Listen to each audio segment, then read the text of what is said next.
Hello, welcome. I'm your host, Paula Farmer. Welcome to Book Passage's Conversations with Authors, and thanks for supporting local and indie. We know you have a lot of options these days, especially with virtual events, so we do not take it for granted that you come in and join these pivotal and just interesting and exciting conversations.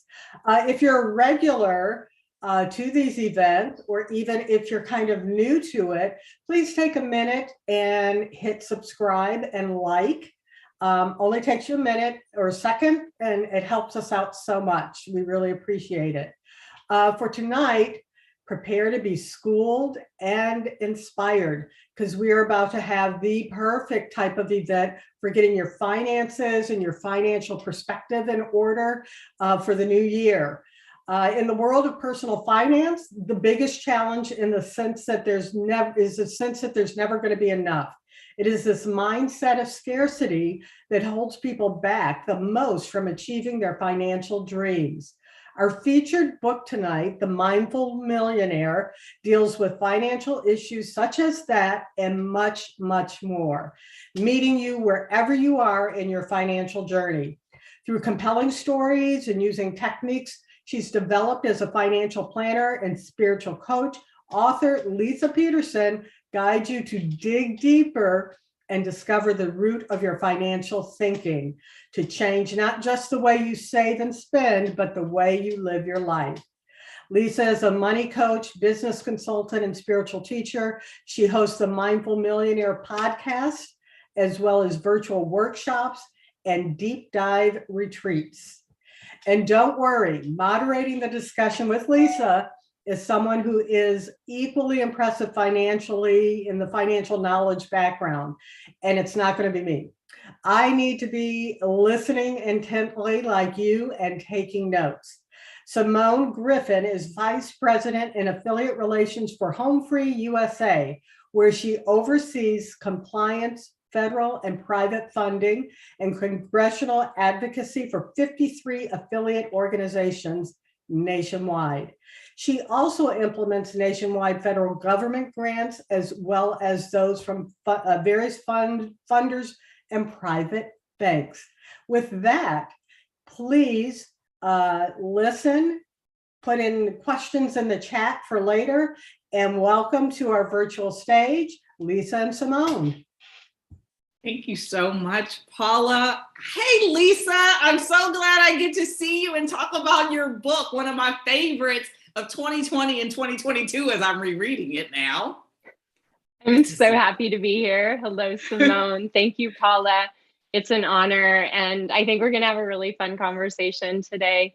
I fully agree. This is like my favorite two topics, bringing together money and spirituality with a bit of psychology on top of it. It's just like all my favorite things in one. It thrills me. So I am so glad that I'm here. And let me attest, guys, to the fact Paula brought up Leisa's retreats. And let me tell you, they are phenomenal. I've been to 2 in person and I think 2 virtual. Everything you could have, maybe 3 virtual. Anyway, phenomenal. Anytime you guys want to go ahead, I'm just going to do a plug now.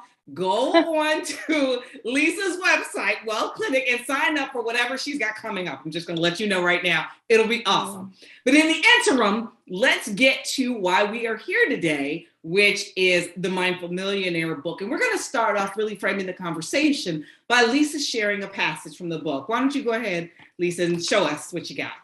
Yeah, thank you so much. Just right at the beginning, a tale of 2 money paths. Many children have big dreams of one day making the world a better place. I wasn't one of them. Not that I didn't want to help people, I did, but more important to me were all the ways I was going to be rich.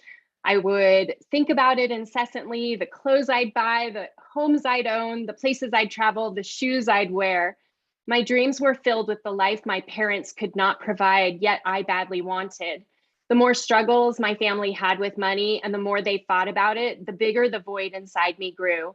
And the more determined I became to earn money, lots of it. Putting money as my North Star made life simple. If I couldn't have what I wanted when I was young, all I had to do was figure out how to get it later in life. It would fill me up and give me the satisfaction I didn't think I could get any other way. By 35, I had achieved many of my dreams set out for myself. By many people's standards, I was wealthy, but the process of getting there, all the rationalizations for doing what I did to get the money, meant I had become really good at convincing myself that the end justifies the means, that as long as I got what I wanted, nothing else mattered. That is, I think, the story of most Americans' lives. The reality is that on some level, they grow up, regardless of how they grew up, regardless of household, they grew up thinking, when I get older, I want to be rich. I want to have this. And then when I get rich, I will have everything that I need. And you found that it was not quite that way. Tell us a bit about what happened when you had your realization that, oh my God, everything that I dreamed of, everything that I thought that I was working towards is not what I really thought it was going to be. Tell us about that. Yeah, the big realization for me, and it took me many years to figure it out, was exactly what Paula was talking about this idea of scarcity. And I didn't even know it early on when I started researching what was happening for people with money. And I was a financial advisor when I started this. But what happened was, in my own journey with money, because it had been such a struggle growing up, I realized that no matter how much money I had, I was still living in scarcity. And as long as I was living in scarcity, I was consumed by the fear. Once I got the money, well, before I had the money, I was afraid I would never have it. When I got it, it became, am I going to lose it? I was never free of that fear. And that caused me to realize that was a problem, but also because I had worked with people and their money for, 3 decades now, I knew I wasn't alone. I knew that a lot of people struggle inside of their relationship with money. And yet, because we don't talk about it enough, people don't even realize that those problems are like, that they don't know how to help themselves get out of the hole of scarcity. Totally. Leisa, the word scarcity is, you said it a lot, and it resonates so much in your book. Can you talk about, let's not talk about the people who genuinely do not have enough money to eat or live. We're talking about the people who really, they're paying their bills. They're every day. You may look at them on paper, and you as a financial advisor may be like, wow, you have a whole lot of great investable assets and all of that, but yet they feel like, I don't have enough. Can you talk a bit more about where that scarcity may come from, or even if we don't know where it comes from, how it may show up in our lives on a daily basis right now that we may not even recognize?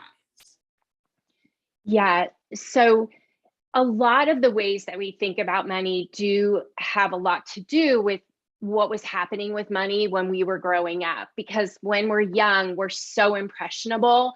And so the stories and the things that happen for us have a way of sticking with us. But because we were children, we don't remember what happened. We just know that we're afraid of certain situations happening.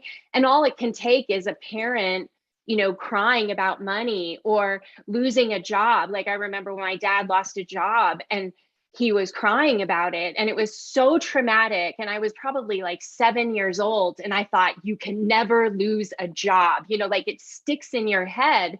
So we have a lot of those situations happening that we don't remember. We don't know how they've affected us. We don't know how they can be the things that cause us to have many sleepless nights, or how they can cause us to make different choices. But one thing I'll also add is there has been research done about scarcity, and this isn't just something that we're making up. Like, when someone is consumed with not having enough or not having the resources they need, whether that's true or not, they believe that it's a problem, the researchers at Princeton and Harvard found out that we lose about 13 points of IQ when we're obsessed with not having enough, which is similar to losing a whole night's sleep. So for whatever reason, if we're stressed about not having enough, it triggers things inside of us. And just like you said, like biologically, we are wired to keep ourselves safe. We are wired for survival. But what I've noticed is that the relationship we have with money, while we think it's about survival, it's actually about a lot more. It's about the beliefs and the things that have happened to us in the past that keep playing out over and over again. And we don't realize that it's like we're caught in a loop, that we don't realize we have as much control over it as we could. Yeah. Your book does a phenomenal job with calling out those scarcity beliefs and really walking you through some practices to get you to uncover, oh, this is what I'm holding on to. Because again, a lot of times, and I'll speak for myself, a lot of times we're thinking, no, I really don't have enough. I really, really don't. Like, you can say all these things, but you're not talking to me. You're talking to them. And I think your book does a phenomenal job with actually saying, are you sure I'm not talking to you? Can you tell us a bit more about some things that we can do tonight besides buying your book right now, which I know is available? That was me doing a shameless plug, not Lisa. But beyond that, even if, besides that, what things can we do right now that really allows us to delve into understanding if we are living with the scarcity mindset? And for all of you guys, that her book does not only focus on scarcity, but it's such an important part of the conversation that's where we're talking about right now. But the book focuses on many, many more things. But if you could just address that, Lisa, some things people can do now to determine, are they living in any way in scarcity, and how can they begin to turn that around? Yeah, a couple things come to mind. The first is that it's all about awareness. It's all about becoming more aware of what's happening inside of your thoughts as it pertains to money. And I'll give you a great example that ties even to the last question you had, which was several years ago, 2012. My son was like 6 or 7 years old. We're in line at the grocery store, and I am putting the things on the conveyor belt, and he pulls out a candy bar, because they're right there. And he's like, can I have this candy bar? And my first response was, no, we can't afford it. And my son looked at me and he's like, Mom, you just bought a brand new car and you can't afford this cookie or this candy? Like, I don't get it. That's not true. And I was like, oh my gosh. And this is the stuff that's happening. Like, I teach about this. I was already a self-made millionaire, and I was telling my son a lie about we can't afford the candy bar, because guess who heard that when she was growing up at the candy line, right? Or, the grocery store. My mom would be like, we can't afford that candy bar. So I was saying the same thing to my son. And so when I talk about becoming aware of like what's going on inside your relationship, is sometimes other people are more cognizant of what's happening for us, our kids, our partner, than we are. And the first step is we have to become familiar with what's the narrative, what are the conversations. And one of the best ways we can do that is open up the discussion with a partner, with a friend, to say, can we spend a half an hour where we just talk about our relationship with money? Like, no judging, and we're just going to be open and someone you trust. And you will be blown away at the things that come out of your mouth. I mean, Simone, you've done that work before, but I mean, anything you want to add to that? No, you're totally right. And it's what I loved about it. I actually took your advice and I asked this question of a bunch of people, myself included. And of course, people want parameters. Like, what does that mean? And I'm like, take it however you want to take it. Like, that's what I'm interested in. And I got the most interesting response from a male friend of mine. He was one of the few males that I actually interviewed. And he was so like, I don't even remember everything he said, but he painted such a colorful picture of his money story that I was like, oh my gosh, I understand now how you are, the way you are. And I do remember one thing he said. He was like, honestly, the only reason I wanted money is to go on dates. I knew that I wanted a girlfriend, and girlfriends cost money. So therefore, I was getting a job. And that was his entire, and he was like, honestly, that's part of my issue still in my 40s. He was like, I really need to adopt that. And so it was even him noticing. He's like, oh, the correlations of it all. Who knew? And so telling the money story, and even me, you're right. It's a phenomenal thing because it goes into what do you first notice about yourself? And you're like, I didn't even realize, that I had that story sticking in my mind. And it's so interesting that you said that with your son. I don't remember that quite the case, but I swear my mother probably did some version of that. And we were nowhere close to being poor. There was no way in the world that she could not afford a candy bar, but she would say it in the sense of, I just don't want to buy it for you right now. So it's not that we can't afford it. It's just that I refuse to. Or no, my mother's was, why don't you get a job? See, here's the problem, guys. My parents are entrepreneurs, okay? Like Leisa. And Leisa, I know Lisa's done this with her son. She makes her son work too. So my parents, I would be 7 years old, and my parents would be like, so you need a job. You don't need to ask me for money all the time. You need a job. And they'd be like, and I have just the job for you. The problem is, people, and this is me working on my stuff, my therapeutic stuff. The problem is they never paid me. And I told them that. I told them that at 35. I was like, you all really screwed up right there. But aside from that, good times. But that's a big, the money stories are created in childhood when you're most vulnerable and you're learning so many things about how the world rotates, so I totally agree. Agree. And I mean, what is that? With my son, he called it out. And then I was like, I'm actually not being an authentic, honest person with my son. That is a pattern. That is a script that I got that isn't true. And I don't want to pass that on to him. And so I never said it again. I never said it again, just from the awareness. And when we are passing these things on to our children or our employees or our team members, they form opinions of who we are. And yet that isn't who we are. We're just giving them something that we learned that's actually not applicable to our lives. And I've learned that can really hurt us. It can hurt us in our relationships with others, especially our partner relationships. My husband and I have learned to be so open with each other, but that took years of practice because let's face it, a lot of times we're afraid of being honest about some of the things that we do with our money. We want to hold it, tight to our chest. But I found over time, by becoming more aware and letting go of those patterns that aren't serving me, our relationship has improved and we don't get in fights about money anymore. That's the benefit of doing this work.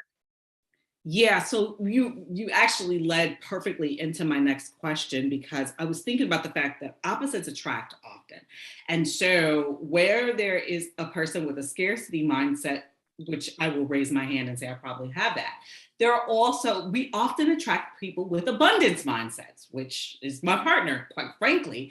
So how does that work? Do you see, where can we find some version of a happy medium? Because I think that there are pluses and minuses. And then my other follow-up question is, we've spent a lot of time talking about scarcity, and we see the pitfalls of scarcity.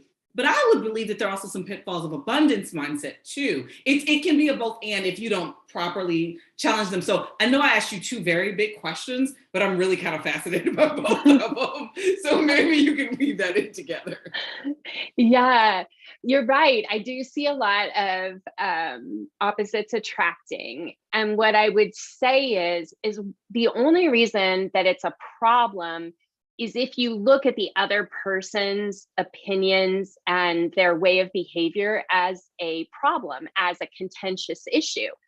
So one of the things that we can do when we have an opposite attract, and I feel like I have that with my husband, like he's definitely, like he hasn't done as much of this work as I have. I think we used to agree about more stuff than when I started doing this work, because I'm like, wait, there's more possibilities here. What if we spend some time brainstorming about what are all the options available to us? Because back to scarcity, the way it works is it limits the scope of possibility. It limits how many options we have available. They just don't come into our mind.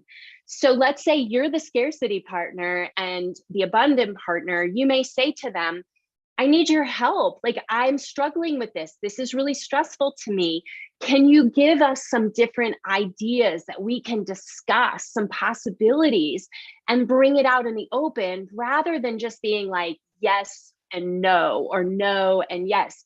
Is there an opening where we can have more compassion and more understanding for each other and how we think about money, rather than it just immediately escalating into an argument? Yes, I so see that. I also can see how, going back to your relationship with your husband, if one of you has done more work in evolving and another one hasn't, regardless of where they are in the process, I could see how that could be a bit of a struggle as well.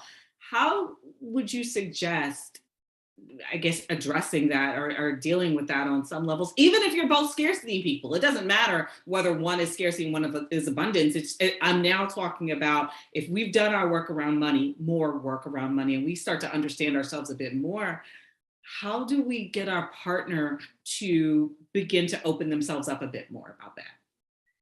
I think this is where, in the book, I talk a lot about fear and the central fears that we have in our lives and how those fears play out in the relationship with money. And so if we don't understand the fears of those that are closest to us in our lives, we're never going to be able to have the kind of conversation that's really going to, take us, evolve us forward.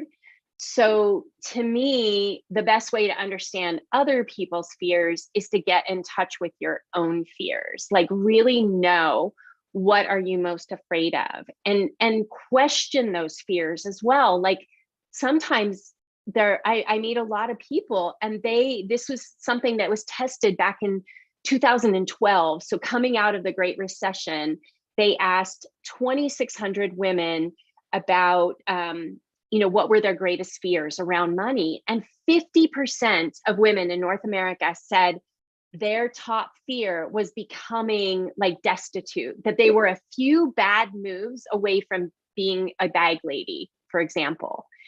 And so the Great Recession probably had something to do with that. We've now had a more, booming economic time, but still, that fear goes all the way back to the Depression. And many of us have gotten grandparents who gave it to our parents, who gave it to, us.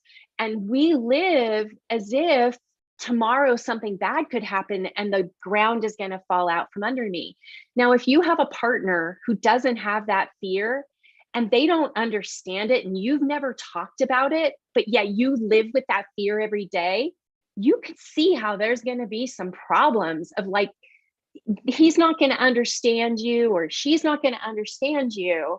And yet you're like, but this is just who I am. And so understanding the fears and why we think the way we do, or why we're afraid of things being a certain way. Sometimes, I meet a lot of people who have gone through really tough, divorces and lost everything, and they weren't sure how they were going to pay the bills. And that's a true fear, but you don't want to live with that fear for the rest of your life. And that's what this book is inviting you to do, is to question those assumptions of fear and say, what if I decided I'm not going to live underneath that fear anymore? And then there's practices inside of it that help you look at the fear and move through it. Yeah, that's so important. And it brings to mind something I heard the other day, which is that we are the center of our universe. We're not the center of the universe, but we are the center of our universe, which means that if we are attracting people into our lives, our partners, friends, I mean, even people like you in relation to me, there's something that we are here to learn. And we're here to learn from that person and grow from that person on many different levels. It can look a variety of ways. And so it's important for us to understand, what do I need to know about this? How can I learn? How can I grow? And that growth can be in communication in terms of one, understanding your fears enough to be able to share them with others, which I know for some people is very, very hard to do. Very hard. That's probably harder than acknowledging the fear. You know, now you want me to tell the world about it? Oh my God, that's just too much. But I can see how the lessons are reflected oftentimes in our relationships, intimate and non-intimate. So I totally love that. Which leads me to, what led you, obviously you've done a lot of research, you've been in the financial space for a very, very long time. What led you to write The Mindful Millionaire?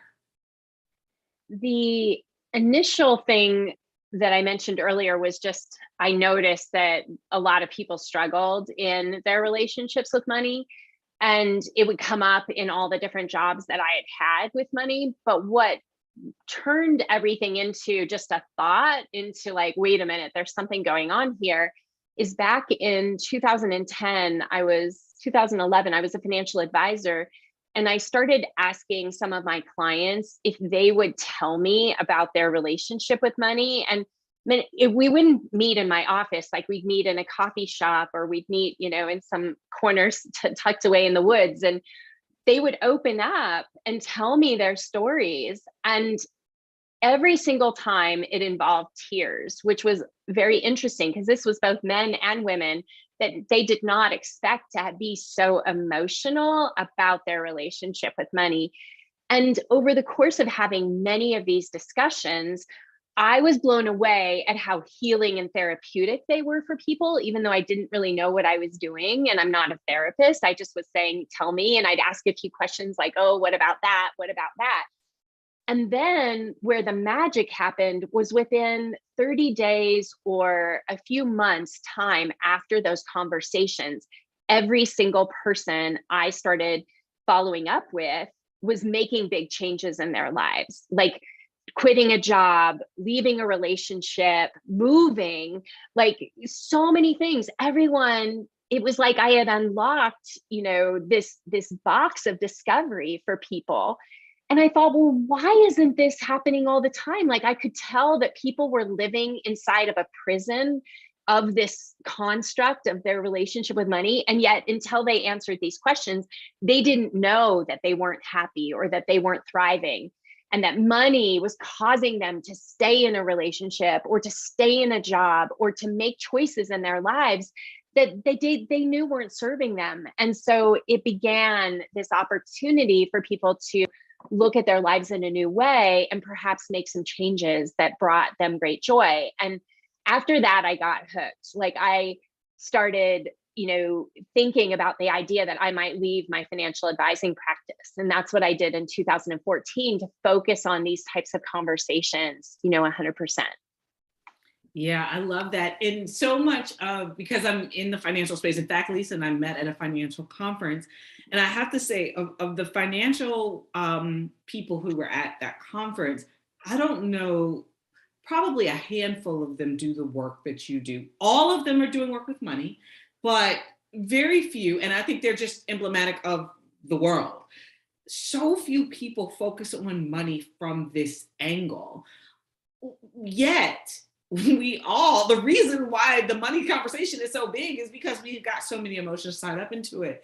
How did you get to a space where you knew to combine these? And I know you talked about the stories of the people, but there's a difference between being fascinated by it and continuing to be a financial advisor and deciding I'm going to step away from that and do a business that is completely revolved around that. How did you decide and get to this space of really the combination of the two being your practice? Yeah. So a couple pivotal things. Back in 1999, I had a really big job with a big bank and was kind of at the top of the pyramid in the career perspective. Like I'd worked really hard to get there.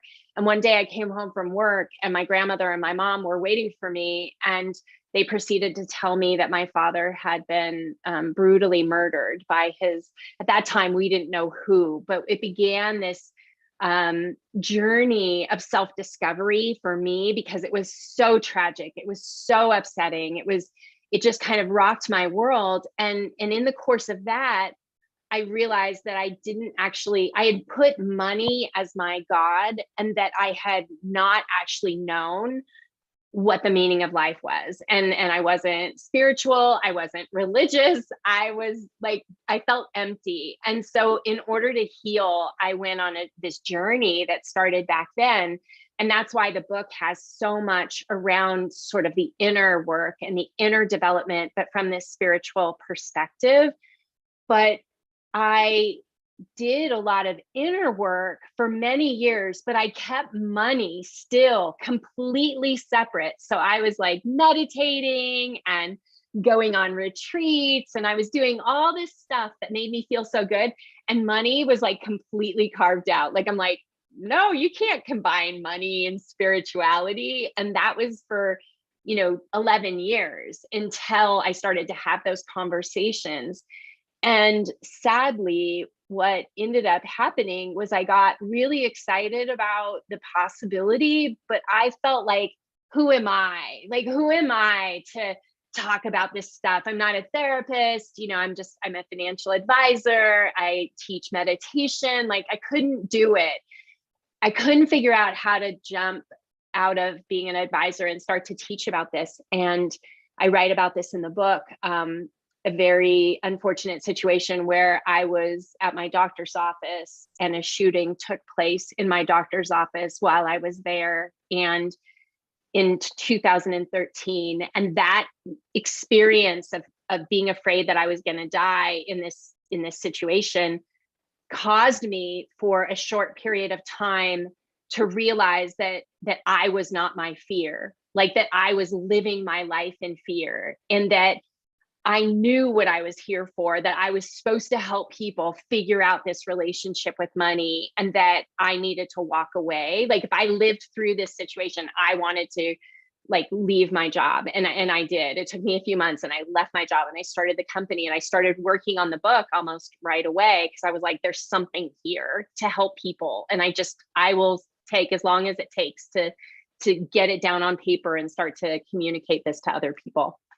I love that. And it seems like life handed you some major blows and you really made lemonade out of it. I mean, you really found your calling, your passion, which is huge. And it's funny, although you wrote this book almost 2 years ago, ironically, it came out towards the beginning of the pandemic, but I see correlations between the Great Resignation of today and your story. And the reality is that people are fed up. I think my sense, and obviously I've not interviewed the world, but my sense is that there are people who are like, I have made money, my God. In fact, I was just listening to an interview where this guy was talking about this. Literally, he was working at a startup for years. And fortunately, this startup allowed a sabbatical. And he got to a place where he realized he was identifying himself by his job. It was that important to him. And he was doing very well financially and all of that. But when people asked, what do you do? He was basically like, I work. That's it. And he got to a space where he was like, I can't do this anymore. And again, fortunately, their company allowed a sabbatical. So anyway, he took a 4-month sabbatical. He's never going back to the company because he started to realize, fortunately through not as tragic circumstances as you did, but he started to realize that, why am I making this job my everything? And so I'm hearing so much of that, within you. What have you learned since that time that I guess we could hopefully share with people who are probably today, whether they've been through something like you have, or they're just feeling like this is not going to work for me anymore? What thoughts or advice would you have for somebody like in that situation? So I think what I've learned even just since starting my business, so almost 8 years ago, I have learned that the work is probably never going to be done. Like, I'm always continuing to uncover aspects of what it means to be happy and free from the pressures of like fitting into a culture or measuring up or feeling like you're good enough, for the world. Like, there's so many things that I've learned. But what has also been really helpful to me is being able to have these discussions on a regular basis where people cut all the BS and they just are honest and humble about their journey. It is very comforting to me because I know that like I'm not alone, and I love to be able to let people have a forum for the discussions that they realize like, oh my gosh, I've been so afraid of like, saying these things to other people because of what they might think about me. But I'm realizing that everyone has these stories and everyone's got secrets about money and, being afraid of being selfish or not charging enough, and not knowing how to break the pattern. Like, just talking about it, like I can't say enough about it. Just talking about it opens up the teaching, right? That says the truth will set you free. That teaching is so true that we hold on, just like Brene Brown talks about, right? In her books, we hold on to all this shame, and yet it's a story that we can't share it, that will be judged poorly if we share it. And I have found that nobody cares, quite frankly, about your financial situation as much as they care about their own. And when you actually share it, people are like, wow, like I'm the same way. More often than not, people are like, dang, thank you for sharing. That helped me. And so I think we're here on, in this short life to help one another and to be in loving service to one another. And it starts with us. Like, if we can't talk about these things with ourselves, then we're probably not going to be able to talk about it with other people. But that it does help us a lot when we can be open in connection with others about it. I think you're totally, totally right. And I think it also does not help with the fact that we live in a capitalist society, that really our society puts money as the God on top of everything else. So even if we step back, it's very hard when this country is one that really honors those who have a lot and that show that they have a lot. And, and so I totally agree. And I could see how it is a continual process. Even as good as we may get in recognizing things, really, that gives us room for more things to come up. And it doesn't mean that we're doing something wrong. It means that this is a continual evolution of ourselves. So we got a question here from Julie. Julie is saying she loves the discussion and she can totally relate to the scarcity mindset, which she believes is the entire financial service. I totally agree with you, Julie. The financial service industry fosters. We must have more, and you're totally right. Not to mention, we must go into debt if we can't have it in cash immediately. So you're totally right about that. What are some first steps that people with the scarcity mindset can take?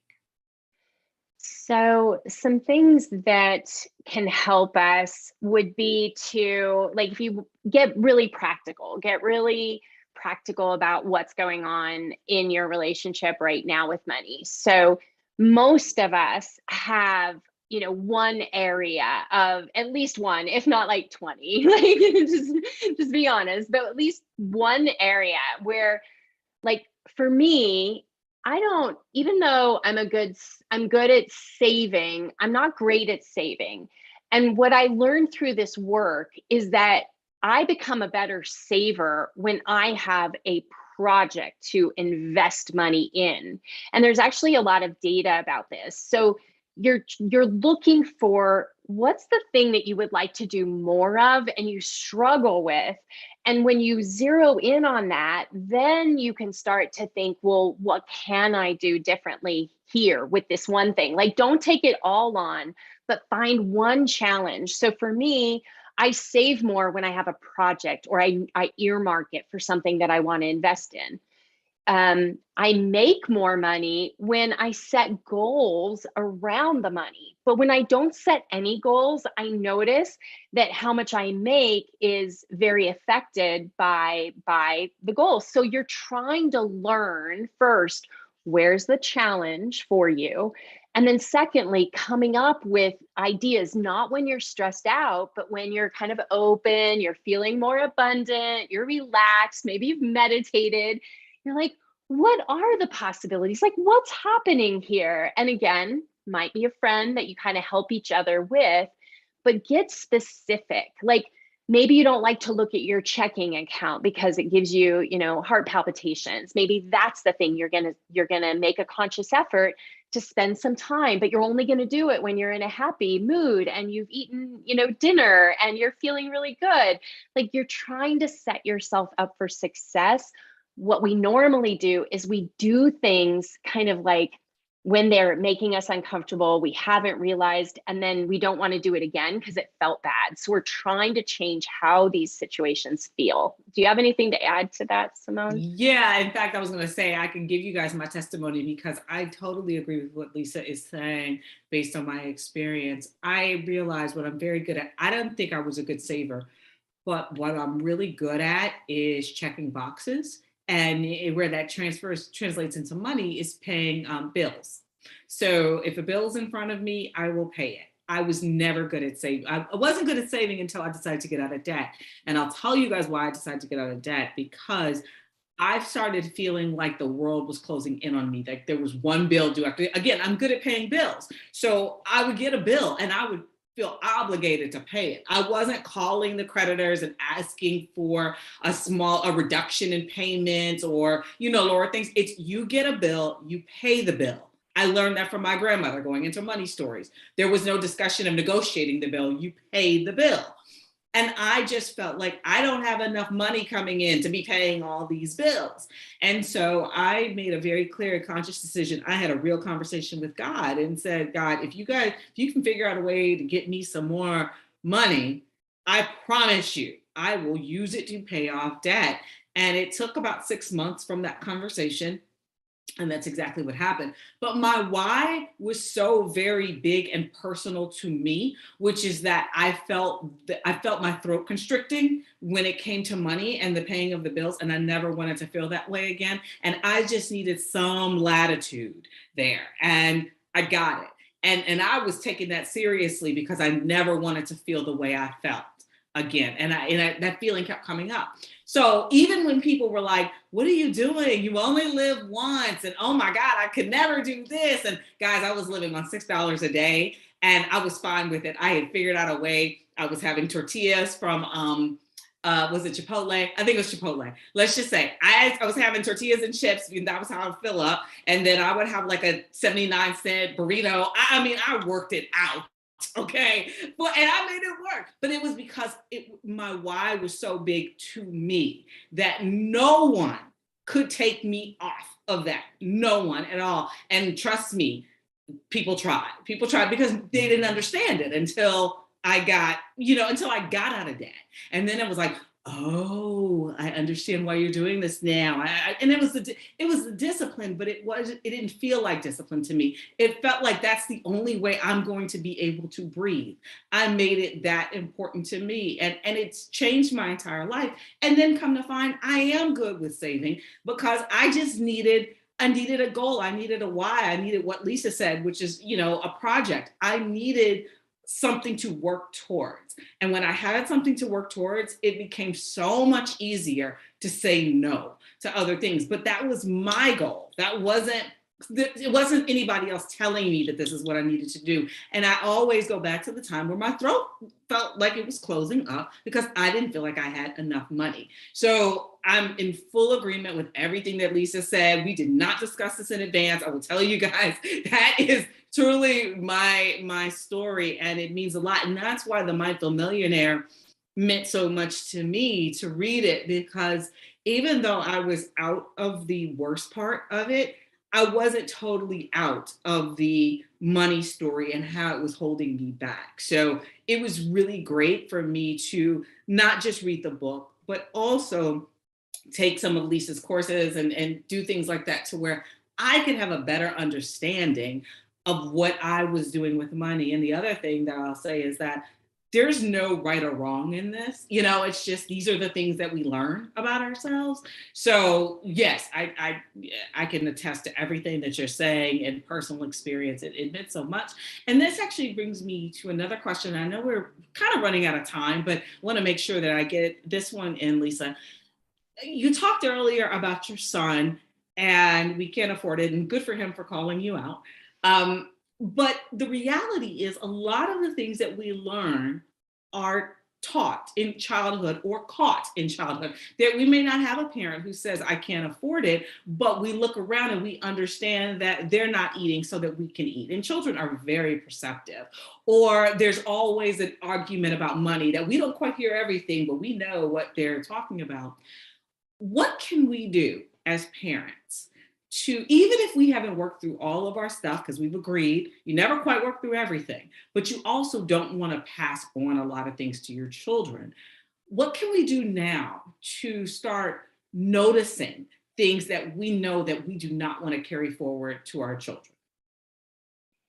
Going back to what we said about awareness, like if we become more aware of our money story, of our money patterns, we're going to be better able to talk about it with our children. Because I've been doing this work for a long time, and I said I'm still doing it. So what happens with kids is, like you said, I have two children. My daughter's 24, my son is 17, and they both had very different money personalities early in life, but hanging out with my husband and they have become very similar, which cracks me up. And what we also learned is it's not what we tell them to do. Like, I've never told my children they have to have savings accounts or that they have to put certain money aside. Like, I have let them, I'd rather have them learn those big lessons on their own. Like, if you spend all your money, there is no money left. And you have to make a choice now of, like,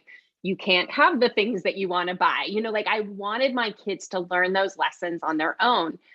But what I have seen is that kids watch our behavior more than they even listen to what we tell them. And so when we become more aware of, like, what we're doing that might not be so helpful, that we really don't want them to do, all we have to do is call it out. It might be that we can't change, like, we're so stuck in our pattern, but we can tell our children, I have a problem with this, and I want you to understand it because I don't want you to have that same problem. It causes me a lot of grief. I get into trouble and I spend more than I meant to. At Christmas time, I want to give everyone the best gifts, but my budget doesn't support it. And I'm trying to take a better, every year I'm trying to get better at this. And kids are like, oh my gosh, I'll help you do that. Like, they will listen to you. They will honor you. They will help you become a better person. But if you act like you've got it all figured out, and then you're doing this kind of stuff that they can see doesn't really make sense, they're not going to learn as much as you just being really open and honest, that you're trying to get better, that you're learning things. And when you behave that way and they do things that are out of alignment of what you've shown them, you can say to them, hey, I'm glad you're getting this lesson because it's really important. And I want you to know, here's what you can do. Here's how you can help yourself next time. And it's not like a fight. It's it's like, I understand, I'm sympathetic, I'm encouraging, and our kids respond to that. And my kids have amazing relationships with money that I'm constantly like, oh my gosh, they're so much better than me, which cracks me up because that's what we want. We want them to be better than we are, not with the same stuff that we're often. I totally love that. And I have to say, you're absolutely right. Because my sister and I talk about this all the time. We are our father's children in the sense that my mother was a spender. My father is not a spender. And again, I'm fortunate that we did not grow up in a house with money issues. But my father is very much a minimalist. And everything is, why do we need so much of everything? You know, like, I don't understand. He's like, I seriously don't understand why your mother has this many clothes, why she has this many shoes. It has nothing to do with affordability. He's like, you just can't wear all these things in your life. And as an example, I mean, as a result, my sister and I noticed that too, how we do the same thing. We're very much like, we don't need all this. Like, she and I are both in the process where we're starting to get rid of so many items because we're like, why do we even need this? We've acquired it, we've accumulated it for what? And we've realized how much better we feel with less in our house versus more, you know, less in our closet versus more, and how much better our lives are as a result of that. And I gotta say, for you parents, I'm not a parent, but I think this is such a fascinating discussion. That's why I wanted to ask, but I will tell you one of the best lessons that I got from my dad, and this was a taught lesson, not a caught one. Well, it was both. We never, again, I don't think they ever had any car debt growing up. But for whatever reason, I went to college because of all of my friends. I got it in mind that, you know, you get a car, of course you get a car debt because that's what everybody does in college. You get a car debt. And so I was going to get this car loan, and my father, who very rarely says no to me, I think it's an oldest child, an only daughter, a daughter, not an only daughter, but a daughter thing. He very rarely says no. But he was like, absolutely not. That's what we're not going to do. And his point was that you can get a car and I will help you get a car and we will pay cash for that car. But if you get a car with a car note in college, you will spend your college years paying for that car note, not being a student. College is not about paying a car note. College is about going to school and getting a degree. And so I had a job and all of that, but he was right. I would have turned my, the 2 years left that I had in school, I would have turned that into, I have to go to work because I have to pay for this car, and on and on and on. And I did not have to do that. I did work a whole summer, again, with him, which he insisted on it, but I did work a whole summer. I did make enough for the car. My grandparents paid for the second half of the car, and we found one and we got one. And I used that car for 2 years after. And I tell you guys, never since then have I had a car note. I've never had a car note. I'm the only person that I know that has not had one. And I think that that's part of what has changed my financial life. But again, that was all thanks to my dad. Just both teaching us that everything doesn't need to happen today. You can work for things and there are ways to make things happen. And, and also you don't need everything just because you can afford it. Just because you can afford it does not mean, and even unless you find joy in it. Now, if you find real joy in it, go for it. But just to have it for the sake of having, let's be honest, it was some of the best lessons that I've received. So yeah. Leisa, you're totally right about everything that you said. We got another question coming in. Okay, so Ariel is saying, oh, thank you, Ariel, for the testimony. Being purposeful trumped and perceived sacrifice. That's so true. Any advice for getting clear to the idea that the only safe way to earn is by a full-time job working for someone else? Oh my God, Ariel, this is such a great question. Lisa's the perfect person to answer. Go ahead.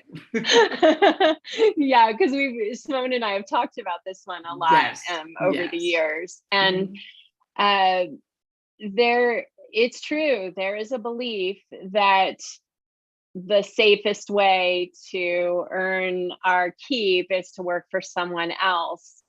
However, it is a misnomer, because what we have found, I'll just share my own experience.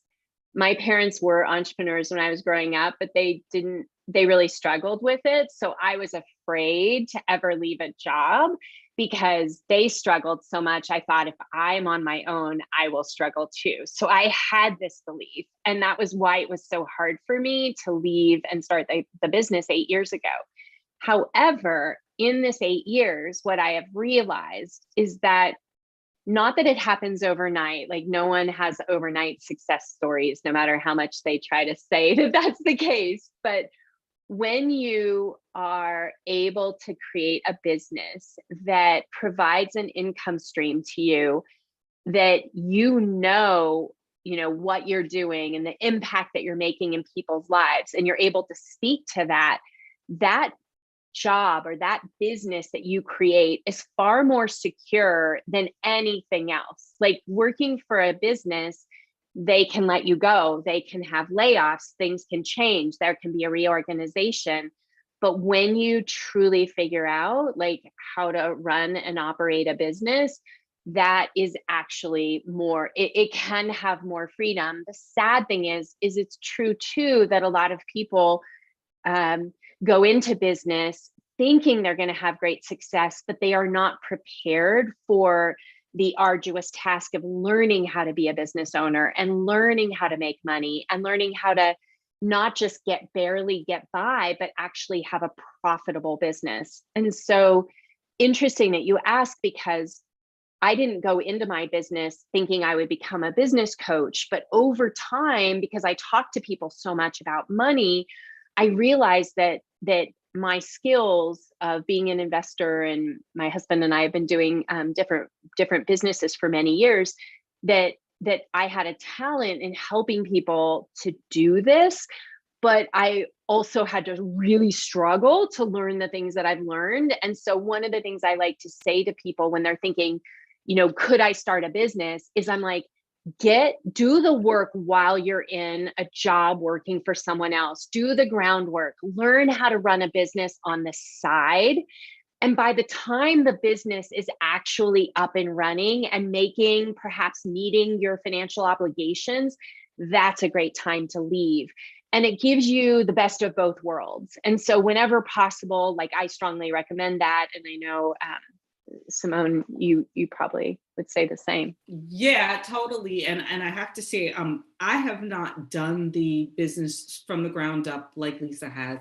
But again, I am a child of entrepreneurs. My parents have been business owners as long as I have been alive. And they are natural born entrepreneurs. Like, I think that they may have worked one job in the 70s and that's it. And yet they raised 4 children. And we did not go without anything.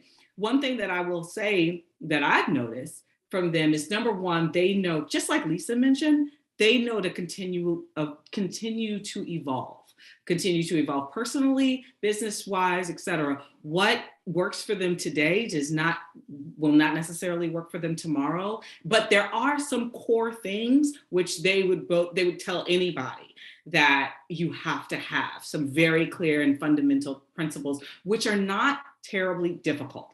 But if you do not have them, that is often why businesses fail, and really the leadership fails. And so it's really important. And when I say fail, I do not mean that as a bad thing. It's just, you learn from your mistakes, because the reality is, my parents will tell you that they fail a little bit every single day. And one of the things that my mother always reminds me of is that she is afraid all the time. And yet she continues to do whatever there is to do. And never would you know that. You would never look at her and understand that she's afraid of anything, but she is. She's always like, did I say the right thing? Did I do this or do that? But she, at the end of the day, she trusts her gut, and she's been in business for a long time, and, she goes with it. So I guess I would also say that the reality is, we probably know more than we think we do, if anything. And especially, unfortunately, for women, a lot of times, myself included, we tend to doubt ourselves a lot more than we really should. And so there's a lot there. The other thing that I will say is that it seems to me that there's a lot more knowledge about how to start and run a business now than there was 30 years ago. So everything you're not going to learn in a book, but there is so much guidance. There's so many business coaches like Leisa and others that can really walk with you through a lot of your process, that I think that it's not as hard. Well, I'm not going to say it's not as hard. It's a different type of hard. It's a different type of hard, but you can have some guidance. And in fact, Leisa, this is such a great question for you, because I know you work with a lot of business owners. Paul is asking about, what about if you're middle-aged and looking at never really being able to retire beyond if you like your job or a business you created. And I know so many people of a particular age are worried, again, regardless of whether they own their own business or they work for somebody else, will I ever be able to retire? And especially if you run a business, though. How would you coach someone through that? Or what advice would you give? So obviously, I don't know the situation, and everything can be so different depending on kind of what's going on. But I'll just speak to the fact that this is something that is pretty common in our society. A lot of folks don't have enough money to feel like they can comfortably retire. What I would always look at, this is one of the things that I've learned, is that most people can increase how much money they're being paid one way or the other. And that will lead to giving you some cushion, perhaps.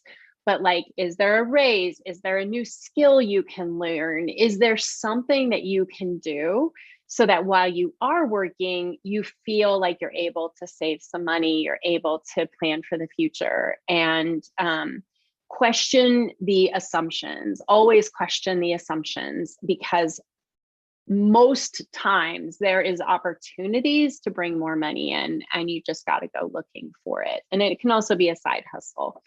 But this has been such a great conversation. It has. I'm so grateful. And look, I have two questions which I have to ask you, because we're at Book Passage, and so it's a very book passage type of thing. Okay, question number one is, if there are books that could accompany the Mindful Millionaire along someone's path to discovering parts of their money story, what books would you recommend? So there's two books on my desk right now. James Clear's Atomic Habits. That is an amazing book for, if you want to change your life, you've got to change your habits. And so we reference this book a lot in my work, because it helps people to be more committed to doing the change that you need to do. And then the other book, Macaulay Csikszentmihalyi, I know his name is hard to say. The book Flow is something that I'm reading right now, and it also really ties into to the work that we're doing here. Love it. And what book or books are on your nightstand right now? I would say both of those. I was also reading my book again, which is pretty funny. We both did to come today. So I'm like, ooh, this is fun to read it. It really is. And again, I took away, something new and different. That's leading me to say, I didn't get to finish it this time, but I'm actually going to finish it now, because I'm like, let me go back and do some more journaling around my money story. So Leisa, I'm so glad that we got an opportunity to chat on here. Paula, I'm going to turn it over to you and say thank you so much for having both of us on. Like I said, I got a little therapy tonight, and I got to be reminded of my money story and all the different things. So thank you for having us. No, thank you to both of you. I host so many more of the literary type events that and I love those, but this was so practical and inspiring. When you hear about, we're going to talk about money, you don't think inspiration, but it really was in such a great way to kind of start the new year, to really, like you said, look at your money situation honestly and ask the questions and start, whatever work, whether it's more about a mentality or whatever, start the work. So I appreciate you two kind of inspiring me, and I'm sure I represent many others out there in the audience. Thank you.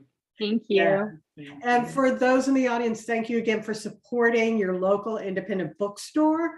We have plenty of Leisa's books. Please do feel free to safely come by our San Francisco store or a Corte Madera store, or you can call us up, or you can order online. We've got you covered. And we will get you Lisa's book or any of the other books that she recommended. And thank you both so much for doing this. I think Simone, you're joining us late for your time. Yeah, And I'm in I'm gonna DC. let you go and have dinner or not have dinner. But thank you both, and thank you to our audience for supporting this event and supporting Lisa's book. We really appreciate it. So bye everybody, until the next time. Be safe, be healthy. Thank you.